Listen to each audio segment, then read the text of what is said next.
Gita IAS, जहां सपनों को पंख मिलते हैं। Hello students. देखिए, बहुत इंटरेस्टिंग टॉपिक आज हम लोग देखने वाले हैं। Travel plan disruption cause by war usually not covered. ये किसके बारे में है? ये पूरा आर्टिकल ये इंश्योरेंस के बारे में है। कई लोग फ्लाइट्स वगैरह बुक करते हैं तो उनको इंश्योरेंस कुछ मामलों में कवर मिलता है, कुछ मामलों में नहीं मिलता है। और आपको लगेगा कि इंश्योरेंस फ्लाइट में भी इंश्योरेंस फ्लाइट कवर मिलता है क्या? हाँ, बिल्कुल मिलता है।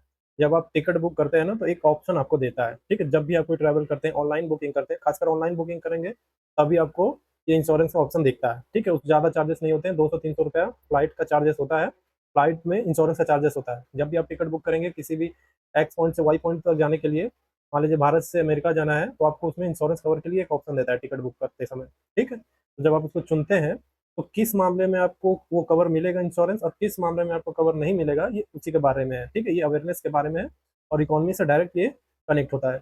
जैसे फ्लाइट्स में भी टिकट बुक होती है तो उसमें इंश्योरेंस मिलता है, ये खासकर उसके बारे में है। और ट्रेन में भी टिकट बुक होता है तो इंश्योरेंस मिलता है। आईआरसीटीसी के वेबसाइट से आप जब टिकट बुक करते हैं, ऐप से बुक करते हैं, तो उसमें आपको एक ऑप्शन मिलता है रेलवे में भी इंश्योरेंस करने का। ठीक है, कि अपने जर्नी को आप सेफली आप ट्रैवल करिए। अगर कुछ नुकसान मान लीजिए होता है, एक्सीडेंट वगैरह, तो हर जाना पे करते हैं वो। ठीक है, आपको इंश्योरेंस कवर मिलता है। ठीक है, उस सब की तुलना करते हुए देखेंगे आज कि इसमें क्या है, और पूरा डिटेल में देखेंगे कि कौन से मामले में इंश्योरेंस मिलता है, कौन से मामले में इंश्योरेंस नहीं मिलता है, वो सारी चीजें। ठीक है, तो एक एक करके देखते हैं।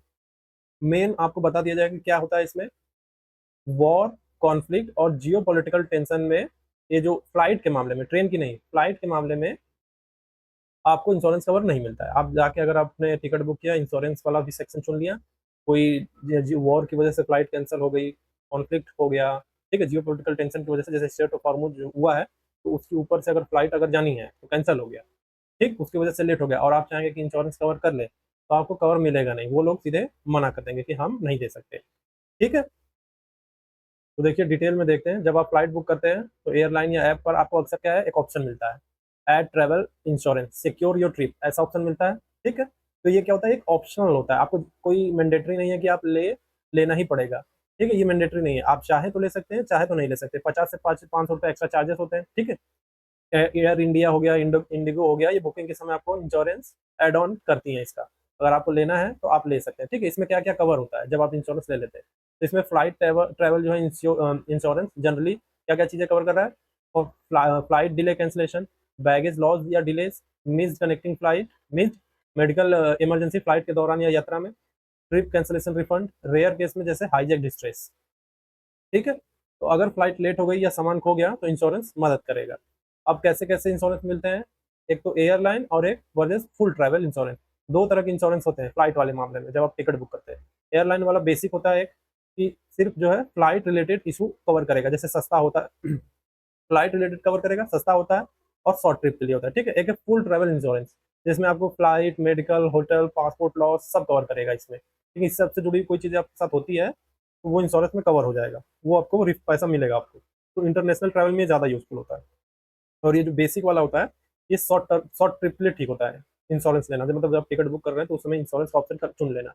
तो शॉर्ट टर्म, जब शॉर्ट ट्रिप है तो बेसिक वाला लीजिए, और जब फुल ट्रैवल करना है तो इंटरनेशनल ट्रैवल वाला लीजिए। ठीक, देखिए इंश्योरेंस का लॉजिक क्या होता है। इंश्योरेंस का लॉजिक हमेशा होता है कि प्रिडिक्टेबल होना चाहिए, जो रिस्क हो वो प्रिडिक्टेबल हो, कंट्रोलेबल हो, लिमिटेड इम्पैक्ट वाला हो। ठीक है, और वॉर जो है, वॉर इन तीनों तीनों में फेल हो जाता है, प्रिडिक्टेबल नहीं होता, अनकंट्रोलेबल होता है और लिमिट फिक्स नहीं होती है। ठीक है, तो इसलिए जो है, जो इंश्योरेंस होता है वॉर के मामले में नहीं कवर करता। और जो प्रिडिक्टेबल वो जो इंश्योरेंस होता है वो प्रिडिक्टेबल होना चाहिए, कंट्रोलेबल होना चाहिए, लिमिट इम्पैक्ट वाला होना चाहिए। ये इन सब चीज़ों को कवर करता है।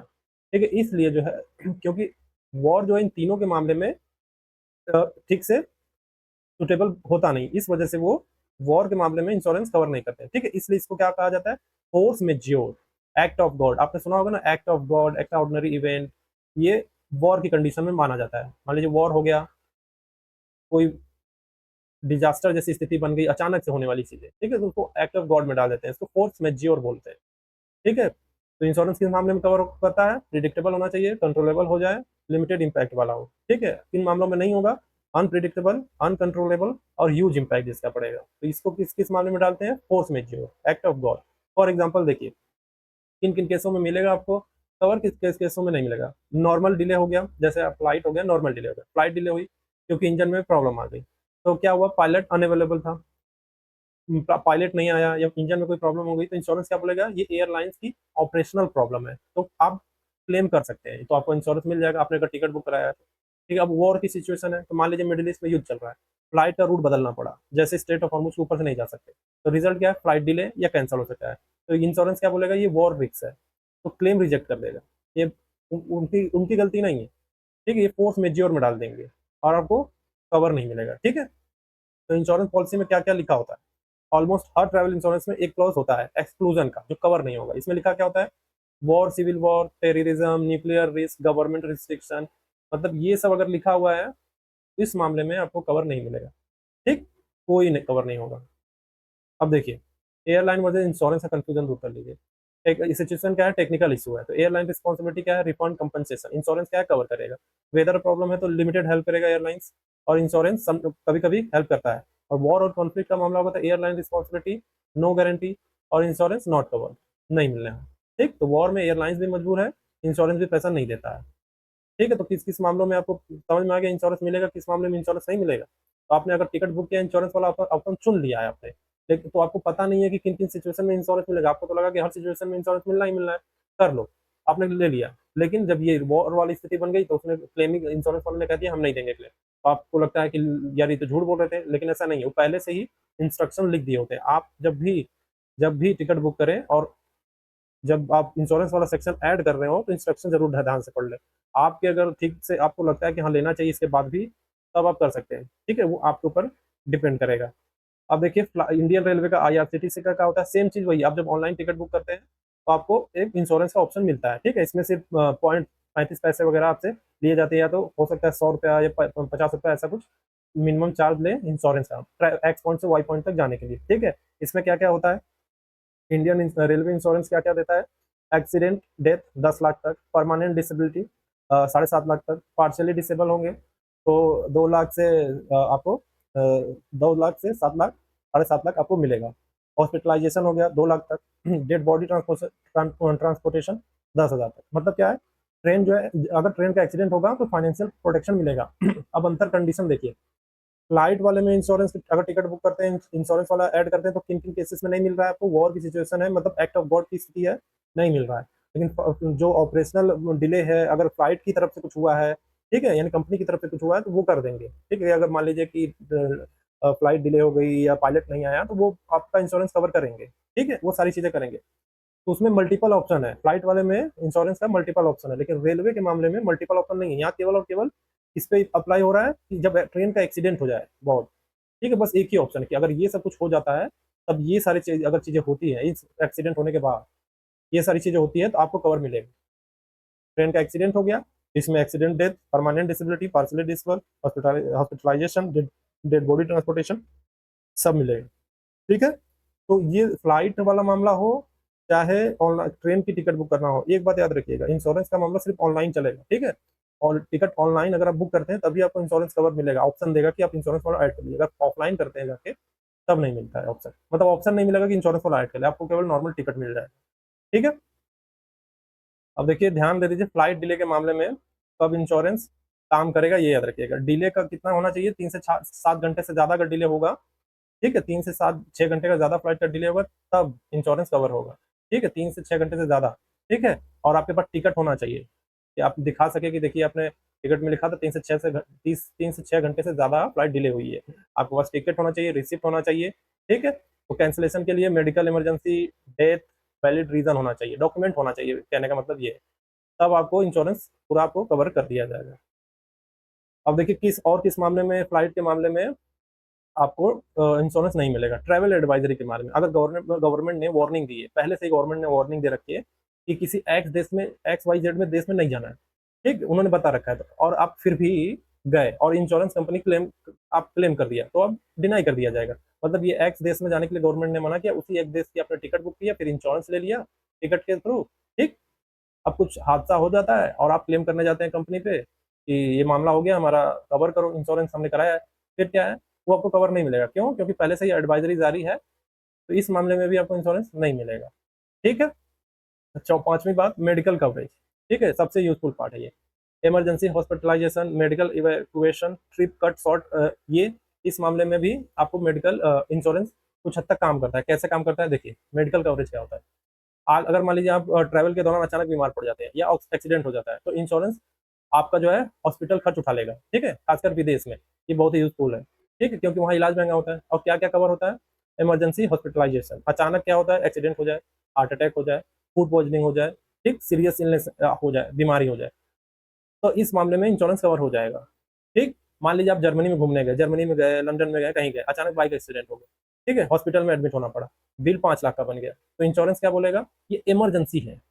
ठीक, तो पूरा इमरजेंसी का है तो पूरा खर्च इंश्योरेंस में कवर हो जाएगा। और दूसरी बात, मेडिकल इवैक्यूएशन, वापस इंडिया लाना, अगर हालात बहुत सीरियस हो जाए, ठीक है, लोकल ट्रीटमेंट पॉसिबल ना हो, पेशेंट को इंडिया वापस लाया जाएगा एयर एम्बुलेंस के थ्रू, एयर एम्बुलेंस के थ्रू। ठीक, एग्जाम्पल के लिए आप दुबई में है, सीवियर ब्रेन इंजरी हो गई, ठीक, डॉक्टर क्या बोलेगा, इंडिया ले जाओ, तो एयर एम्बुलेंस कॉस्ट 20 से 50 लाख अगर पड़ा, तो ये इंश्योरेंस भी कवर कर लेगा। ठीक, तीसरी बात, ट्रिप कट शॉर्ट, यानी अगर मेडिकल इमरजेंसी के कारण ट्रिप बीच में छोड़नी पड़ी, आप कहीं गए घूमने और मेडिकल के कारण आपको छोड़ना पड़ा, तो क्या होगा, आप मान लीजिए, तो आपको इस मामले में भी आपको इंश्योरेंस मिलेगा। ठीक, मान लीजिए आप वेकेशन पर गए, अचानक अपेंडिक्स सर्जरी करनी पड़ी, ट्रिप बीच में ही खत्म करके वापस आना पड़ा, तो होटल फ्लाइट लॉस, मान लीजिए 1 लाख हुआ, तो इंश्योरेंस क्या है, रिफंड दे देता है। ठीक, आप सब देख लीजिए क्या क्या कवर नहीं होता है इस मामले में। कॉस्मेटिक ट्रीटमेंट, जो ट्रीटमेंट जरूरी नहीं है, सिर्फ लुक्स के लिए है, वो कवर नहीं होगा।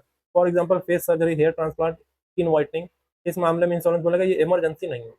ठीक है, इमरजेंसी का मामला नहीं है, तुम नहीं लगे, पैसा नहीं दिया जाएगा। प्लान सर्जरी, यानी पहले से ही तय करके आप गए हैं किसी देश में, अगर आप पहले से डिसाइड करके इलाज कराने जा रहे हैं, तब उस मामले में तो नहीं होगा, तो उस मामले में आप इंश्योरेंस क्लेम नहीं कर पाएंगे। एग्जाम्पल के लिए आप इंडिया से थाईलैंड गए, पहले से प्लान था कि सर्जरी कराना है, तो इंश्योरेंस क्या बोलेगा, ये इमरजेंसी नहीं है, प्लान ट्रीटमेंट है, आप पहले से ही प्लान करके गए थे, तो आपको नहीं मिलेगा। प्री एग्जिस्टिंग डिजीज, जो बीमारी आपको पहले से थी, ट्रैवल से पहले से ही, ठीक है, उस मामले में भी आपको नहीं मिलने वाला है। एग्जाम्पल के लिए आप पहले से डायबिटीज या हार्ट प्रॉब्लम है, ट्रैवल के दौरान वही प्रॉब्लम बढ़ गई, तो इंश्योरेंस क्या बोलेगा, ये बीमारी नहीं है, ये नई बीमारी नहीं है। ठीक, तो क्या होता है, मोस्टली इसको क्लेम को रिजेक्ट कर दिया जाता है। ठीक है, कुछ प्रीमियम प्लान थोड़े से कवरेज देते हैं इस मामले में, लेकिन लिमिटेड, अधिकांश मामले में हटा दिया जाता है। तो समझ में आ गया, इमरजेंसी के मामले में कवर हो जाएगा, और लग्जरी प्लान, ओल्ड डिजीज, ये कवर नहीं होगा। और छठी बात, बैग लॉस डिले वाला मामला। ठीक है, अब बैग लॉस डिले का मामला क्या है, जैसे मान लीजिए आपका सामान है, फ्लाइट के साथ देर से पहुंचे, खो जाए या डैमेज हो जाए, तब इंश्योरेंस मदद करता है, लेकिन सिर्फ तब जब गलती एयरलाइन की होती है, तभी करेगा। कब इंश्योरेंस पैसा देता है, एयरलाइंस की गलती होती है तो देखिए, मान लीजिए एयरलाइन ने बैग गलत जगह भेज दिया, लोडिंग अनलोडिंग में मिस्टेक हो गई या बैग टूट गया, तो क्या होगा, एयरलाइन उसको पूरा करेगी, आपका मतलब अपना पैसा लगा के आपको वो सारी चीजें मुहैया कराएगी, क्योंकि इंश्योरेंस कवर्ड है इसमें। मान लीजिए आप दिल्ली से दुबई गए, आपका बैग लंदन चला गया, ठीक है, एयरलाइन की गलती है ये, ठीक है, तो कंपनसेशन मिलेगा आपको इस मामले में। अब डिले के मामले में देख लीजिए, 6 से 12 घंटे से ज्यादा हो गया, ठीक, 6 से 12 घंटे से ज्यादा हो गया, तो आप पहुंचे, बैग नहीं आया, मान लीजिए एक्स देश से वाई देश में आपको जाना है, और आपका जो जरूरी सामान है 6 से 12 घंटा से ज्यादा हो गया, लेकिन बैग नहीं आया, ठीक, 10 घंटे बाद मिलेगा, ये बोल दिया, तो आपको जो है कपड़े, टूथब्रश, बेसिक सामान जो है आप खरीद सकते हैं। ठीक है, ये कौन देगा, ये जो आप खरीदेंगे, क्योंकि आपका सारा पैसा वैसा बैग में ही था। ठीक, तो ये बेसिक चीजें आप खरीदेंगे, और ये जो है एयरलाइन पे करेगी, आप खरीद लीजिए, हम पैसे दे देंगे। ठीक है, क्यों, क्योंकि 10 घंटे के बाद आपको बोल दिया गया कि 10 घंटे लेट हो गया, डिले हो गया है, 10 घंटे बाद, 12 घंटे बाद, या 2 दिन बाद मिले, ये बोल दिया, तो अब उतने दिन में आप करेंगे क्या, आपके पास तो आपका सारा पैसा बैग में था, तो क्या है, एयरलाइन पे करेगी। अगर आपने इंश्योरेंस वाला सेक्शन टच किया है, तो टिकट बुक करते समय इंश्योरेंस वाला सेक्शन ऐड किया है, ठीक है, तो ये क्या करेगी, एयरलाइंस देगी। कई बार कई लोगों को ये सब चीजें नहीं पता होती है, यार इतनी सारी सुविधाएं मिलती है। ठीक है, तो अगर आप जब भी लॉन्ग ट्रैवल करें, तो जब टिकट बुक करें, तो एक आप कोशिश करिए कि पूरा एक फुल जो इंश्योरेंस वाला मामला है वो ऑप्शन चुने, या शॉर्ट ट्रिप हो तो बेसिक वाला ले। ठीक है, लेकिन यूज जरूर करें, इसका फायदा मिलता है, कब क्या हो जाए कोई गारंटी है नहीं। ठीक है, अब ऐसी सिचुएशन लीजिए कि अगर बैग हमेशा के लिए खो गया, ठीक है, 15-20 दिन तक बैग नहीं मिला, ऑफिशियली लॉस्ट मान लिया गया कि खो गया, अब नहीं मिल सकता, ठीक, तो फिक्स्ड अमाउंट मिलेगा आपको, पूरा फिक्स्ड अमाउंट, जैसे 50,000 से 1 लाख तक की पॉलिसी है तो पूरा मिलेगा आपको, डिपेंड करता है कितना है। आपको क्या है, जब टिकट बुक करें, इंश्योरेंस वाला सेक्शन में इंस्ट्रक्शन देख ले ध्यान से। ठीक है, अब देखिए, तो अब और पैसा नहीं मिलेगा। ठीक है, कस्टम ने रोक लिया, कस्टम ने रोक लिया क्या मतलब, गवर्नमेंट अथॉरिटी। अगर आपके बैग में इलीगल आइटम्स है, रिस्ट्रिक्टेड सामान है, ड्यूटी न दिया हुआ सामान है, ठीक है, रिस्ट्रिक्टेड सामान है। अब फिर भी आप लेके गए और कस्टम वालों ने रोक लिया, और आप चाहेंगे कि मेरा तो पैसा कस्टम वालों ने रोक लिया, अब मैं मुझे मिला नहीं, तो एयरलाइन पे करे, नहीं करेगी वो। क्यों? क्योंकि पहले से ही उन्होंने बता रखा है कि कस्टम अगर इस मामले में अगर सिचुएशन बनी तो हम नहीं देंगे, क्योंकि इलीगल चीज़ें आप लेकर आए। ठीक, फॉर एग्जाम्पल आप दुबई से इंडिया आ रहे हैं, बैग में एक्स्ट्रा गोल्ड है, एक्सपेंसिव इलेक्ट्रॉनिक्स है, बिना डिक्लेयर किए, मतलब रिसिप्ट वगैरह कुछ नहीं है आपके पास, तो कस्टम ने बैग रोक लिया, तो आप जो है इंश्योरेंस से बोलेंगे कि मेरा बैग नहीं मिला, तो इंश्योरेंस क्या बोलेगा, ये एयरलाइन की गलती नहीं है, ये लीगल इशू है। ठीक है, तो नो कंपनसेशन। ठीक, क्योंकि बस आपने डिक्लेयर ही नहीं किया, मतलब रिसिप्ट ही नहीं है आपके पास, कुछ नहीं है, तो मिलना उलना नहीं है, तो इंश्योरेंस क्या सिर पर कवर करेगा, एक्सीडेंट मिस्टेक जो एयरलाइन का फॉल्ट है। और इंश्योरेंस क्या नहीं कवर करेगा, लॉ से जुड़ी हुई, रूल और वायलेशन से जुड़ा हुआ ये कस्टम इशू ये नहीं कवर करेगा। सीनियर सिटीजन से जुड़ा हुआ मामला देख लीजिए, सीनियर सिटीजन स्पेशल क्या है, इनके मामले में कुछ लिमिटेशन रखा गया है। ठीक है, बेसिक आइडिया क्या है, उम्र बढ़ने के साथ बीमारी का रिस्क ज्यादा होता है, इमरजेंसी का चांस ज्यादा होता है, इसलिए इंश्योरेंस कंपनी कम कवरेज देती है, कुछ खर्च जो है खुद से भरवाती है और ज्यादा चीजें कवर नहीं करती। ठीक है, सब लिमिट कम कवरेज क्या होता है, हर ट्रीटमेंट के लिए मैक्सिमम लिमिट फिक्स होती है। ठीक है, पॉलिसी टोटल कवर 5 लाख, लेकिन क्या होता है, room rent limit, surgery limit. ठीक, अगर हॉस्पिटल बिल 2 लाख आया तो इंश्योरेंस बिल देगा 1 लाख, बाकी 1 लाख आपको देना पड़ेगा। ठीक है, मतलब पूरा कवर नहीं मिलता, लिमिट के अंदर ही पैसा मिलेगा। को पेमेंट क्या है इस मामले में, सीनियर सिटीजन के मामले में को पेमेंट, यानी हर क्लेम में कुछ परसेंट आपको खुद देना पड़ेगा। ठीक, तो इसे बोलते हैं को पेमेंट। मान लीजिए इंश्योरेंस देगा, मान लीजिए टोटल बिल बना 1 लाख का, कहीं कुछ अपने किया, तो इंश्योरेंस देगा 80 हज़ार और आपको देना होगा 20 हज़ार, तो चाहे बिल छोटा हो या बड़ा, हर बार कुछ हिस्सा आपको देना पड़ेगा, इसको कहते हैं को पेमेंट। एक सिंपल कंपैरिजन देख लीजिए इंश्योरेंस के मामले में, यंग और सीनियर के मामले में। कवरेज के मामले में यंग पर्सन को फुल कवरेज मिलेगा और सीनियर सिटीजन को लिमिटेड। पेमेंट के मामले में इंश्योरेंस फुल देता है और सीनियर सिटीजन के मामले में को पेमेंट चलता है, कुछ हिस्सा आपको देना पड़ेगा, कुछ हिस्सा एयरलाइन पे करेगी इंश्योरेंस कंपनी। एक्सक्लूजन के मामले में यंग पर्सन कम और ये इनमें ज़्यादा। इनको इतना करने का, कम करने का क्या मतलब है, क्योंकि इनकी उम्र ज़्यादा नहीं है, इसलिए वो ऐसा करते हैं ज़्यादातर। ठीक है, इनके वो ये मान लेते हैं, डिक्लेयर नहीं करेंगे, लेकिन वो मान लेते हैं कि इनका दिन कम है, इनका दिन कम है तो वैसे ही करो, ये ज़्यादा कवर देंगे तो फिर नुकसान अपना ही है, इसलिए वो नहीं करते। अब सबसे बड़ा सवाल ये है कि ये जो टॉपिक है सब पूरी इकोनॉमी से कैसे टच होता है। देखिए, इकोनॉमी से कैसे टच होता है, इकोनॉमी में इंश्योरेंस वाला पार्ट पढ़ते हैं आप पूरा। ठीक है, अगर फाउंडेशनल क्लास अगर पढ़ते होंगे तो उसमें इकोनॉमी का सेक्शन होता है, तो रिस्क मैनेजमेंट और इंश्योरेंस इंडस्ट्री से जुड़ता है ये। ठीक है, दूसरा जियो पॉलिटिकल, जियो पॉलिटिक्स और economic impact. West Asian conflict हुआ, फ्लाइट रूट्स बदले तो फ्यूल का कॉस्ट बढ़ जाता है, ट्रैवल टाइम बढ़ जाएगा तो टिकट प्राइस भी बढ़ेगा, तो टूरिज्म कम हो जाता है। ठीक है, तो जियो पॉलिटिकल टेंशन से सीधे इकोनॉमी अफेक्ट होती है। एविएशन इंडस्ट्री में क्या इम्पैक्ट पड़ता है, एयरलाइन को लॉन्गर रूट लेने पड़ते हैं। ठीक है, फ्यूल कंजम्पशन बढ़ता है, इंश्योरेंस प्रीमियम बढ़ सकता है, तो इससे cost push inflation in aviation sector, मतलब cost push inflation aviation sector में बढ़ सकता है। मतलब कॉस्ट पुश इन्फ्लेशन क्या होता है, जब रॉ मटेरियल महंगा हो जाता है उसके वजह से जो प्रोडक्शन कॉस्ट होती है वो भी बढ़ जाती है। ठीक, तो ये है कॉस्ट पुश इन्फ्लेशन, और cost push inflation aviation sector में बढ़ जाता है इन सब कारणों की वजह से। ठीक, इन सब कारणों की वजह से जब जियो पोलिटिकल टेंशन होता है तो ये सारी चीजें होने लगती है, और एयरलाइन भी उससे अफेक्टेड होती है। चौथा, कंज्यूमर स्पेंडिंग और टूरिज्म इकोनॉमी। ठीक है, अगर लोगों को लगे कि ट्रैवल रिस्की है, इंश्योरेंस कवर नहीं करेगा, तो लोग क्या है, ट्रैवल कम करते हैं, इम्पैक्ट क्या होता है, टूरिज्म इंडस्ट्री जाती है, होटल एयरलाइंस लोकल बिजनेस कम होते हैं। ठीक, तो ये डिमांड साइड स्लो डाउन है, ये सारी चीजें। पांचवी चीज, फाइनेंशियल लिटरेसी और मार्केट बिहेवियर। ठीक है, आर्टिकल क्या करता है, ये जो आर्टिकल है इनडायरेक्टली ये कह रहा है कि लोग इंश्योरेंस को समझे बिना खरीदते हैं। ठीक है, कि इसमें क्या होता है, क्लेम रिजेक्शन अगर होगा तो ट्रस्ट कम हो जाएगा, फाइनेंशियल प्रोडक्शन पर कॉन्फिडेंस कम हो जाएगा। तो इकोनॉमी में क्या है, फाइनेंशियल अवेयरनेस बढ़ाने के लिए आर्टिकल है। ठीक है, बेटर मार्केट एफिशिएंसी के लिए। आपके लिए क्या है ये आर्टिकल, एक इकोनॉमी की नजर से है कि फ्लाइट में क्या हो रहा है, फ्लाइट इंश्योरेंस भी समझिए। अब बेसिकली अब लाइफ इंश्योरेंस ये सारी चीजें समझते हैं ना, लाइफ इंश्योरेंस पढ़ लिया, हेल्थ इंश्योरेंस पढ़ लिया।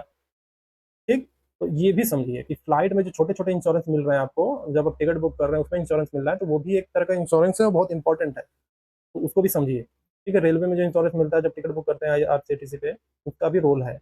ठीक, अब देखिए हम कुछ क्वेश्चन देखेंगे, उससे पहले देख लीजिए माइंड मैप है ये। ठीक है, इंश्योरेंस से किन किन सब सेक्टर से जुड़ता है, इंश्योरेंस सेक्टर से जियोपॉलिटिकल इकोनॉमिक इम्पैक्ट से एविएशन इंडस्ट्री इम्पैक्ट पड़ रहा है। ठीक है, क्या क्या है सबसे अच्छे से सब आपको माइंड मैप करके दिया गया, एक बार पढ़ेंगे सारी चीजें समझ में आने लगेगी। ठीक है, और क्या है, ये है इन्फोग्राफिक्स, ये इन्फोग्राफिक्स देखेंगे तो अभी आपको सारी चीजें समझ में आ जाएंगी। हम सीधा प्रीलिम्स के क्वेश्चन देखते हैं 5, फिर आगे बढ़ते हैं। ठीक है, पहला क्वेश्चन क्या है, निम्नलिखित में से कौन सा जोखिम सामान्यतः इंश्योरेंस द्वारा कवर नहीं किया जाता है। ये वर्ड याद रखिएगा, ये कभी कभी नहीं दिखता है, नहीं किया जाता है। पहला, flight delay due to technical issue, medical emergency during travel, war related travel disruption, baggage delay by airline. ये तीसरा होगा C, war related travel disruption. इस मामले में क्या होता है, कवर नहीं मिलता है। ठीक है, क्यों, क्योंकि एक्ट ऑफ गॉड याद करिए। दूसरा मामला, अनइंश्योरेबल रिस्क का क्या अर्थ है। पहला, ऐसा जोखिम जिसे सरकार कवर करती है, ऐसा जोखिम जिसकी प्रोबेबिलिटी जीरो होती है, ऐसा जोखिम जिसे इंश्योरेंस कंपनीज कवर नहीं करती, ऐसा जोखिम जो केवल लाइफ इंश्योरेंस में आता है। ऑप्शन सी हो जाएगा।